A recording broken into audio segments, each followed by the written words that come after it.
नमस्कार मित्रांनो, शासकीय सर्व भरतींसाठीची जसं की MPSC UPSC असेल किंवा तुमची TETची परीक्षा असेल, अशा सर्व शासकीय भरतीसाठी अतिशय उपयुक्त अशा 21 ऑक्टोबर 2025च्या चालू घडामोडी, ज्याच्यामध्ये पहिला प्रश्न तुमच्या समोर आहे.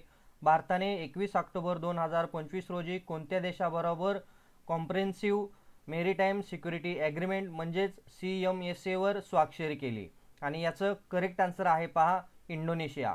आता हे कशासाठी करण्यात आलं तर हिंद महासागर क्षेत्रात चीनचा वाढता प्रभावाला तोड देण्यासाठी भारत इंडोनेशिया म्हणजे CMSA करार करण्यात आलेला आहे.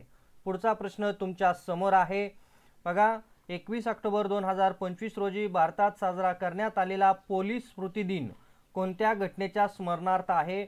पोलीस स्मृती दिन कशाच्या संदर्भात साजरा केला हे विचारलेलं आहे. तर याचं करेक्ट आन्सर आहे बघा, 1959 मध्ये भारत चीन सीमारेषेवर शहीद झालेल्या पोलीस जवानांच्या स्मृतीसाठी 21 ऑक्टोबर 2025 रोजी पोलीस स्मृती दिन साजरा करण्यात आला. 21 ऑक्टोबर 2025 रोजी कोणत्या भारतीय खेळाडूने आशिया पॅरा गेम मध्ये सुवर्ण पदक जिंकले? आणि बघा, खेळाडूचं नाव आहे सुमन अंटिल.